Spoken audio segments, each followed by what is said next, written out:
Howdy do, ladies and turds, and happy holidays, happy New Year's for anyone that celebrates. In today's video, I'll be sharing all the games I played in 2024, my game of the year for 2024, and also the games I'm excited to play in 2025. So starting off this year, I was attempting to take my own life multiple times and ended up in the hospital for about 3 weeks. During this time, I was mentally broken, I was emotionally fragile, and things were just, I never thought I would touch another video game in my life. I never thought I would ever make another video in my life, but here we are. Luckily, I've improved, I've gotten better.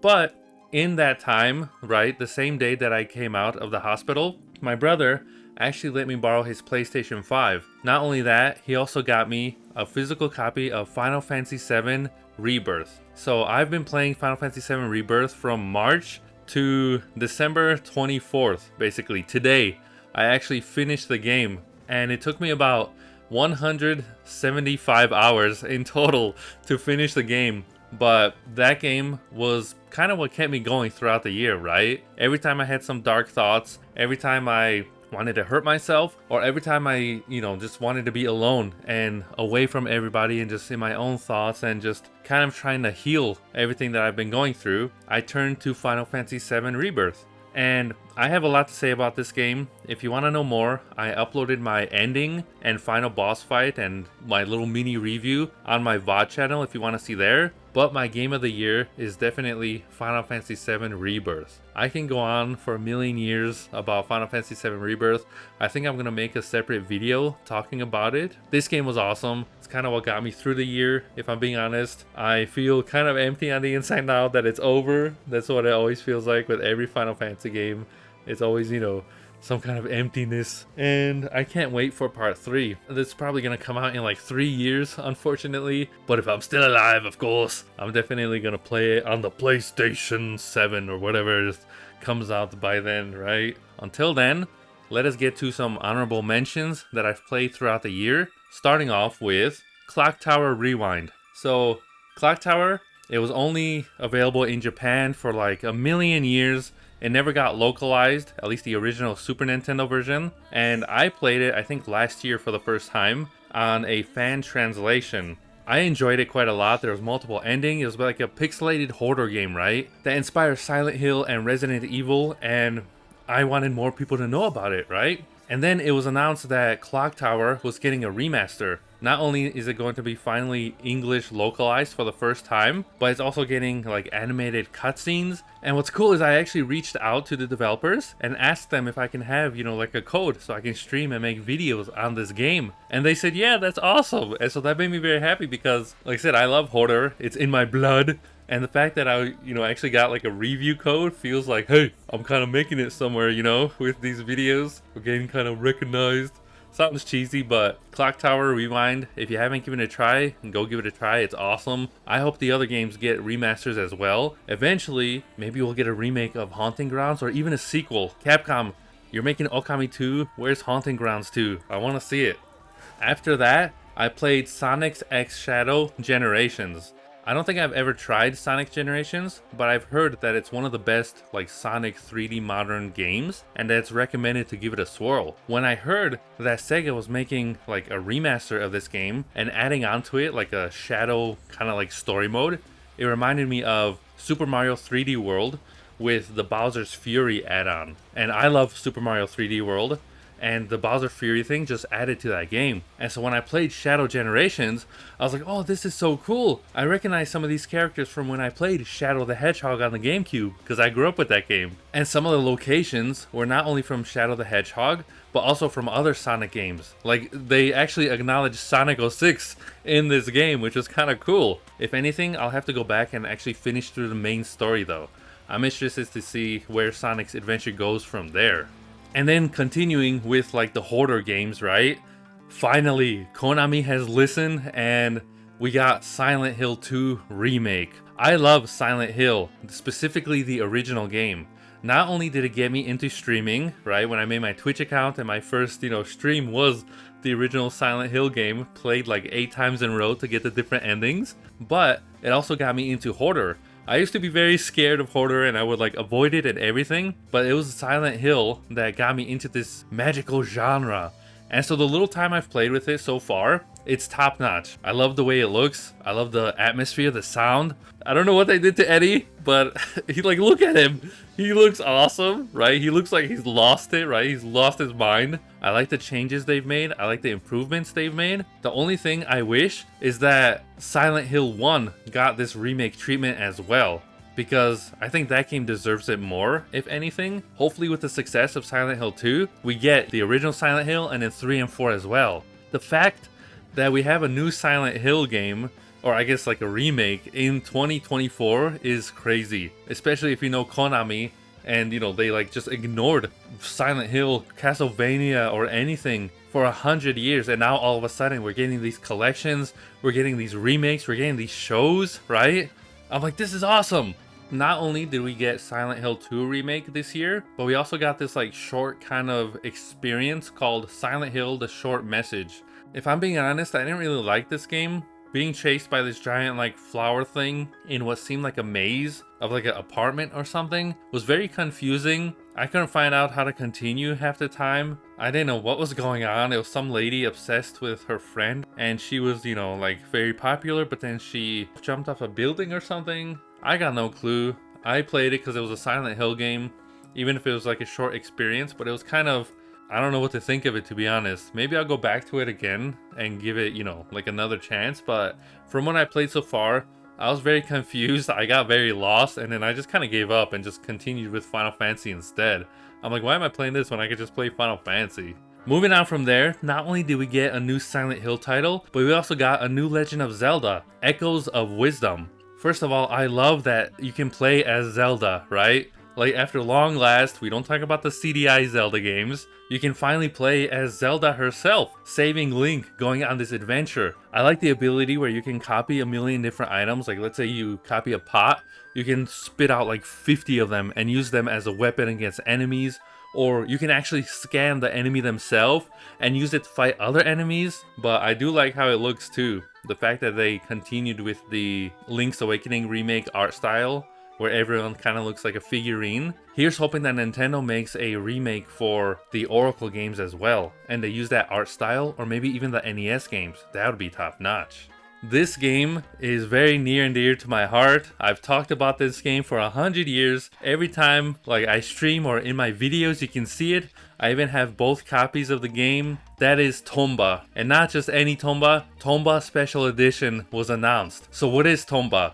It's basically a 2.5D pixel platformer from the PS1 days. It's very funny, it's top notch, the controls are very well made, and it's just an overall awesome game. Like I said, not only did they announce Clock Tower on the same day, they also announced Tomba, they announced the Gex trilogy, and they announced that the Gargoyles game was getting remastered too. All in one day. And I almost had a heart attack because I'm like, what? I love Clock Tower. I grew up with Gex 3 and I grew up with Tomba. Are you crazy? This is awesome. It's just basically the original game with some new like menu stuff, like some artwork and soundtrack and stuff like that. And I guess if you have it on Steam, you can have achievements too now. But if you haven't played Tomba or if you've never heard of it, I would honestly recommend it. It's one of the best games I've ever played. It's in my top like 3 favorite PS1 games. I will say this, you know, until I die, of course. Tomba deserves a third game. I'm glad that it's finally getting the recognition that it deserves, because apparently when it originally came out, Tomba 1 and 2 didn't sell very well, even though they rated, like the reviews were top notch. They didn't sell that many copies, and the company, Whoopee Camp, they actually went bankrupt. And I believe this creator was the same person who worked on Resident Evil or Mega Man, one of the two. I know he works at like Capcom or something. Even then, like I said, I love Tomba, and I hope everyone listening to this gives it a try because I'd honestly recommend it. One of my favorite games ever made. Top notch. And then speaking of, you know, like blast from the past, the games that I remember playing from the toddler days, so I actually finally started tinkering around with the original Xbox. I soldered in component cables so I can get a very crisp image. And we were playing Jet Set Radio Future. I think it's the first time we've actually played multiplayer Jet Set Radio Future in over 20 years, right? Which is insane. Like, that's one of our favorite games, and I finally got a chance to play with my brothers again. So that was awesome. We played Turok Evolution. I say this a million times. People had Halo, but we had Turok Evolution. That was our first-person kind of like shooter game. I'm very excited because the company, Night Dive Studios, they've been remastering Turok 1, Turok 2. I think Turok 3 got announced that it's remastering. And I'm hoping that Turok Evolution is next. Bring Turok Evolution to the computer, make it widescreen remaster, right? Update all the textures, and give it online multiplayer, like versus mode. That would be awesome. My brothers and I, we would play that all the time. Give me Wise Father in like 4K on PC. That would be top notch. And then alongside that, I also play Crash Bandicoot Wrath of Cortex, I gotta play that. I grew up with that game. And just a few other, random Xbox games. But I'm excited because, like I said, I love the original Xbox, and I've wanted to have one that's working ever since the toddler days, so I can get back to those games. Sega, Jet Set Radio Future. I know you're making a new Jet Set Radio game, but please remaster Jet Set Radio Future. You did it for the original game. Now bring Jet Set Radio Future to the computer and other consoles. People need to play it. It's one of the best games ever made. Hopefully one day they actually listen. And until then, I'm going to keep asking. I'm not going to stop. I'm going to keep asking until they finally do it. Moving on from there, right, continuing with the new remasters and remakes, Nintendo remastered one of the best RPGs ever made. And that is Paper Mario Thousand Year Door HD. Growing up, we would rent this game in one of those like bootleg kind of Blockbuster style stores, and every time we would rent it, I would always get stuck. I wouldn't know how to get through the dragon boss, and at the time we didn't have a memory card either, so we would have to restart it every time we borrowed it again. Luckily though, memory cards I guess are a thing of the past, since if you have it on the Switch, it's autosave and everything. Not only did they add widescreen support, it's more than a remaster too. They have like a different lighting or something. Like it looks a lot cleaner, the textures look sharper too, but it's pretty much the same game that you love on the GameCube. If you've never played any of the Paper Mario games though, I would honestly recommend Thousand Year Door HD. It's top notch, it's very funny. One of the best writings in games or any RPG, any Mario game that I've ever played, and it's well worth giving a try. And then, aside from pretty much Final Fantasy VII Rebirth, this year marked 3 or 4 months of non-stop VR. And I'm having quite a hoot with VR. I made a lot of friends in VR. I've had experiences that I never thought I would. And there was like one game that I always heard about, and that was SuperHot. Every time you move your character, the time itself moves in the game. So if you stand still, all the enemies and everything just freezes. But if you move, like let's say you get your weapon and you shoot a guy, time moves forward, right? It's a very intense game. It requires you to stand up and move around. And every time I brought my Quest to the school, all my friends wanted to play this game because it was very like I said, like the perfect VR experience pretty much.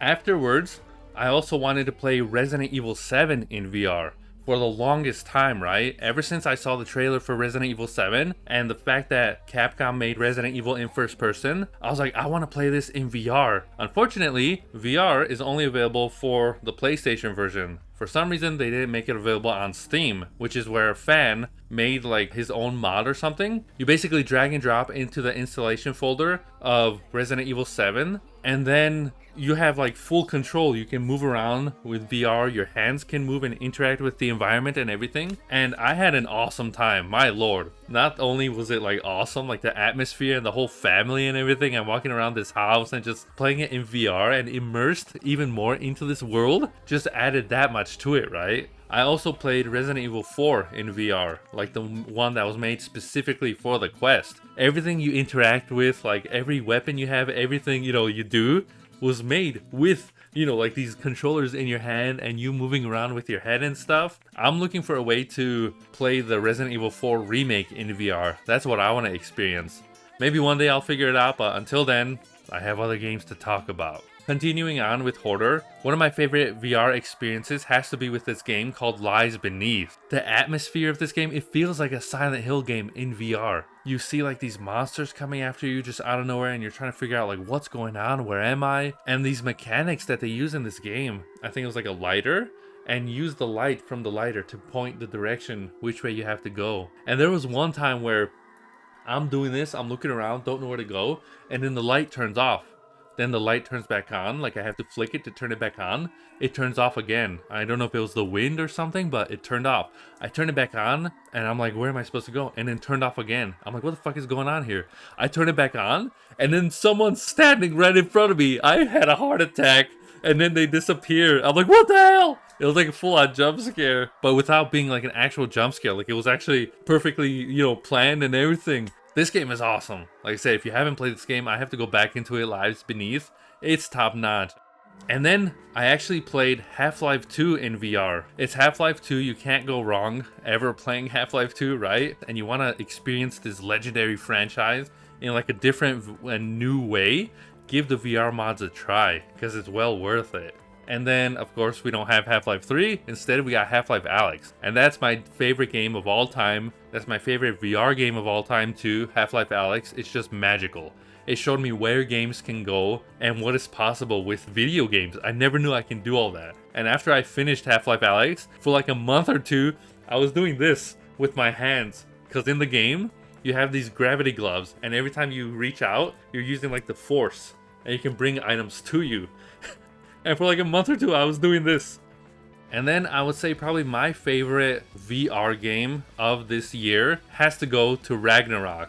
This game is a rhythm game where you play as Vikings, and the soundtrack is all just European, Norwegian metal. And as you're playing, you're drumming, and every time you hit it correctly and whatnot, your boat moves to the rhythm. And it's awesome. You can play multiplayer, you can unlock different hammers depending on how well you play the game or unlock achievements. Ragnarock, top-notch rhythm game. I'd recommend it if you haven't had a chance. Come play with me multiplayer if you have it. It's good stuff. And the best thing is, you don't even need a VR device to play it. You can play it with a controller if you want. I still recommend playing it with a headset on because it's like its own experience. And all of these VR games, I've mostly played single player until I was introduced to Meta Horizon Worlds, which is basically like a giant world hub, kind of like VR chat, where you can meet friends, you can create your own worlds and stuff. It's like a place for hanging out in VR with people all around the world. And the reason I bring up this game is because here's where I met my very close VR friends. Now, I'd be here all day if I talked about everything available in Horizon Worlds and VR chat. The one I want to highlight here, though, is called Bunky's World. It's kind of like a virtual bar, and that's where I met a lot of my friends. But there's this one game that I'm very addicted to. I'm very competitive in as well, and it's called Mölkky. I've never heard about Mölkky in the past until I played Horizon Worlds, and now I'm addicted to Mölkky, and I'm thinking of creating my own pieces so I can have one in real life.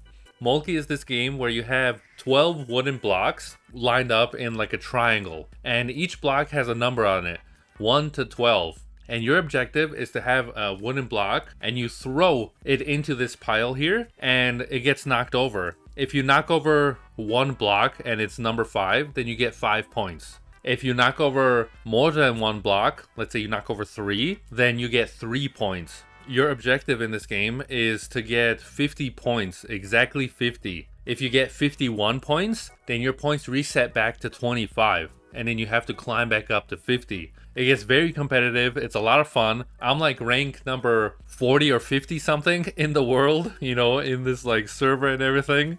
It's very fun. That's how I met a lot of my friends, you know, like playing Mölkky, and we go back to Mölkky like all the time. Like, hey, you're playing VR? Let's go hang out in Mölkky. And then with these same friends that I made, we played a number of multiplayer games. The first big one that we really got into was called Township Tale. This game is kind of like a survival building crafting game where you can either mine in caves and explore deeper, right, to get like more rare materials. You can farm fruits and make it like into bowls and cook so you can heal and regenerate yourself. You can make different weapons like iron weapons and all kinds of stuff, bow and arrows, stuff like that. It was a lot of fun in multiplayer, and I had a lot of hoot just exploring. They always made fun of me because I got lost, even though there were signs everywhere telling you where to go. I would get lost in the world. I just didn't know where to find, you know, the building or where I was supposed to go to continue. But the thing that made us stop playing was this very huge tower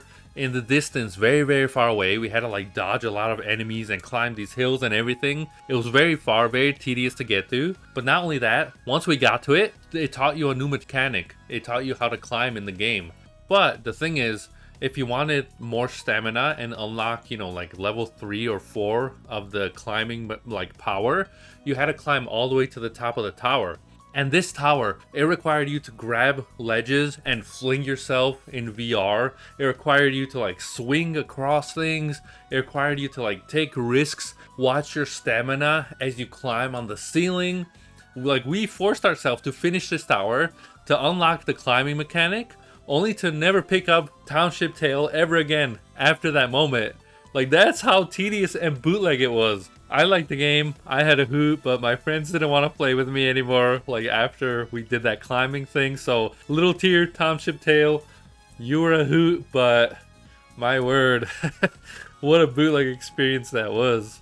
Afterwards, we also play Catan in VR, and it's kind of like a strategy game where you have like a board in front of you, and you have to choose, you know, like your settlement, your village. You want to take wheat, you want to take animals, you want to take clay or rocks or whatever, and you're facing everybody and trying to, you know, get the most settlements or get the most villages built and stuff like that. But it's very, you know, like you get angry at each other trying to, you know, team up with the person next to you, like, hey, let's trade wheat, you and I, and let's not give it to this person here. Let's bamboozle him because he put the thief in your, you know, like your land, so fuck him. And so this next game that we discovered was called Demeo, and it's basically D&D in VR. It is the coolest thing ever, right? There's a dungeon master who's like just kind of there, like talking and narrating the story as it's going. And you and your friends, you can pick 1 or 2 different figurines of like characters. Like you can have a warlock, you can have a wizard, whatever. And as you're playing, you can actually, like with your hand in VR, pick up this character and place them down on the different, you know, like let's say 5 spaces in front of you or behind you. And then you have these cards in your other hand. It's like, oh, fireball at this enemy. Poof. Explode. Oh, I want to heal. Another card here. And you can zoom in all the way close to the characters. Like you can see them moving, standing there, waiting for you to attack. You can zoom back out. You can rotate. That game is awesome. Demeo, if you like D&D, give it a swirl because it's top notch, especially if you have friends to play with you. And then moving on from there, Dungeons of Eternity. This wasn't like D&D, but this was also kind of like a survival dungeon exploring game. You're opening treasure chests, getting loot, getting gold, using bow and arrows, shooting enemies, fighting bosses with your sword. You got spells, you know, shooting. You have these challenges and everything. You can customize your character to make him look derpy. Let's go exploring a dungeon. All right, let's do it. Ah! And we go attack, or hey, let's go play Mölkky. Okay, woo. Like, you never know where you're gonna do in VR, right? Choose a game, it's a different adventure every single time. It's awesome. But if you don't want something intense like stabbing a skeleton in the face, my friends and I, we played a lot of Walkabout mini golf. This is basically putt-putt mini golf in VR. You're just a floating head. What makes it fun is like all the environments are really derpy, like they're very crazy and wild. And you're playing with friends, you're talking schmack, right? I had this character where I was like this fish man, and they always made fun of me because I was like a fish. And one of my favorite parts was you have these hidden golf balls everywhere. So we would not only, you know, play like the normal golf game, hit the ball in the hole, but we'd also be exploring these levels and looking for these golf balls themselves. And then at the end of each like course, you see your collection of golf balls just laying in front of you. And after, we actually looked at this other game called Medieval Dynasty New Settlement. And this is kind of like a more realistic version of Township Tale. Except you can have like a tax system. They have some kind of like bandits can come like rob you. They have like trading system and stuff. You can build actual buildings and make your own home. You know, have chickens and pigs and everything. But I hope that the developers continue to update the multiplayer mode. I want all of these, you know, single player family system and dynasty mode and stuff like that unlocked in the co-op so I can play it with my pals as well. So if you ever wanted to be a thief in real life but you don't want to deal with any of the consequences, you play break-in over here. So it's exactly what it sounds like. You're breaking into houses and you have different missions you can do, such as, you know, steal like a specific chair or steal some top secret folders and stuff. And once you do that, make a quick getaway. And depending on if you got caught or if the police took you out, tasered you, or if you escaped, you know, smoothly, you get more money. And the more money you get, you unlock different abilities, such as like a crowbar or a hammer, stuff like that. It's a very fun game. I kept trying to knock out the people in the VR, and then my friends were trying to, you know, sneak around. But every time I would knock them out, they would wake up maybe 20 seconds later and then call the police. So I would always ruin the surprise, you know, like I'm actually sneaking around and then we'd get caught and then we'd lose money. And then it's always my fault. Every time we lose in the VR game, it's always my fault. Somehow juice up the boss, give them more health on accident. I shoot my friend in the leg and then they get injured. Always something like that. But that's what makes the games fun, you know. That's pretty much all the games I've played this year, aside for maybe a few little things here and there. But I would say out of everything that I've played this year, Ragnarock, Horizon Worlds, Mölkky, and Final Fantasy VII Rebirth are my top 3 experiences of 2024. And here's the few games I'm actually looking forward to playing in 2025. The first is definitely Xenoblade X Definitive Edition. I made a video talking about why I'm excited for this already, kind of like reacting to the trailer and just getting hyped up. So if you want to see that, go take a gander at that video. But I'm definitely going to be getting that, probably with the Nintendo Switch 2 when it comes out as well.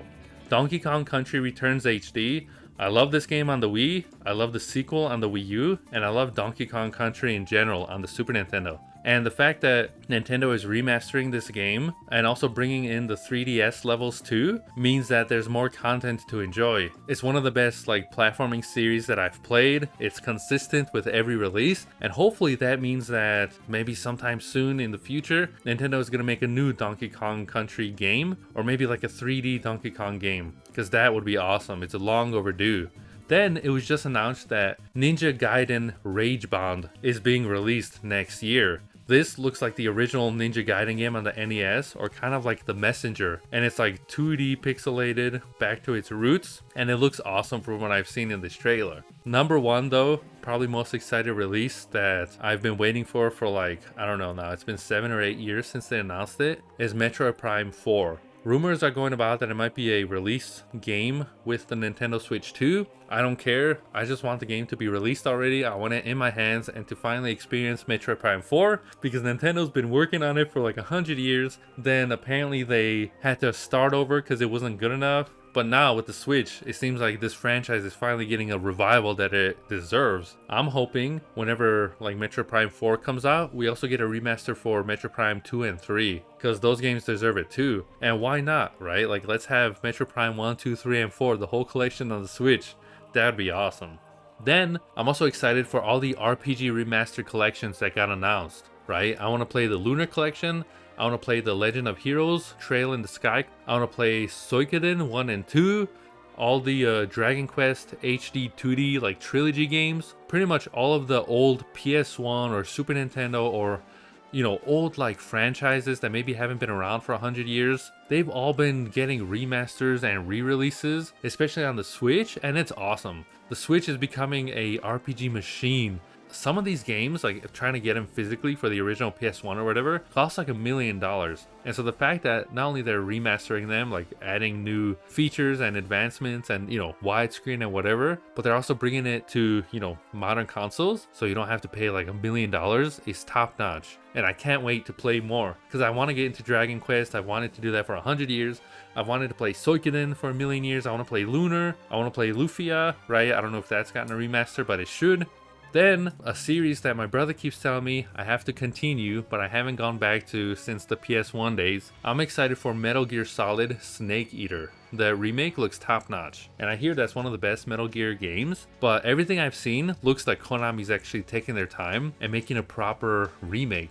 And it's not going to be just some kind of money grab bootleg thing. I'm excited to give that a try whenever it comes out. This game's already came out like a few months ago, but it's a remake of Age of Mythology. And this game is very important to me. I played the original Age of Mythology 1,000,000 times, playing against bots, right? And using cheat codes and unlocking the gods and taking out all the enemies, all the villages, all the civilizations. And the fact that they remade this game is awesome. I don't know if this exists, but I would love a big box copy of the remake, or maybe even the original game, right? Like the big PC box physical version of Age of Mythology. Until then, I'm gonna definitely get this game on Steam, because I don't think it's available on anything else aside for computer right now. But I can't wait to give this a swirl once I have finally some big bucks and some free time in 2025. Now, I know Sony has been releasing you know, Final Fantasy, Spider-Man, God of War, and a lot of their kind of like exclusive games on PC, right? Like making it on Steam. So I'm hoping maybe in the future Astro Bot gets a release on the PC as well. It's basically, when I saw the trailers, it looks like Mario, but for PlayStation, right? And that's what other people are saying too, like in the reviews and everything. They're saying it's top notch. It also won Game of the Year because it was, you know, very innovative. It was very fun from start to finish. And that's what I like to see in games. I like to see something new, something fresh, something that doesn't require being online all the time. Like a single player experience, just start to finish, fun, and just all around a good time. And that's what Astro Bot seems to be doing. So I really want to look into this game. I want to try the DLC that's supposed to be releasing too. And yeah. Then, speaking of which, it's not a game, but I'm extremely excited for Nintendo Switch 2. Whatever Nintendo's next console is, right? They said it's going to be announced somewhere in January to March of 2025. The Switch itself is probably my favorite console of past like 5 to 10 years or something. Definitely my favorite console. I love the fact that it's portable. I can take it anywhere. I can go to the toilet and play. The fact that all these games were not only remastered from, you know, like the Wii U, which is awesome, even though I love the Wii U, and it makes me cry because I spent a lot of money on the console and the games. Nintendo, where's Wind Waker and Twilight Princess? The Nintendo Switch 2, make sure everything runs 1080p, 60 frames, that's all I need. Make sure games that are on the Nintendo Switch 1 maybe get some kind of frame rate boost, so when you're playing Breath of the Wild or Tears of the Kingdom, so there's no slacking in like the forest areas and stuff like that, right? So frame rate is consistent. Fix the drifting on the Joy-Cons, that was a big problem with the Switch. And bring back Street Pass, where, you know, from the 3DS and Wii U. Bring back Street Pass and Miiverse. Aside from that, I think the Switch can basically stay the same, like a handheld portable console. Just upgrade it, improve it, make it a lot better, and the most important thing, backwards compatible. I don't want to buy a new console and have to buy new games for it and not be able to play my old games on it, right? If it's backwards compatible, that'd be awesome. And if I can dream, of course, it'd be awesome to have 3DS compatibility, but I don't think that's ever gonna happen. So, ladies and turds, are there any games you're playing in 2025? Is there anything that you played this year that's your game of the year? Is there anything you would recommend that I give a swirl that I might have missed? Tell me, and until then, have a happy holidays, enjoy New Year's, and thanks for sticking around. More videos to come in the future, and I'll see you all on another lovely video. Goodbye, everybody. Goodbye.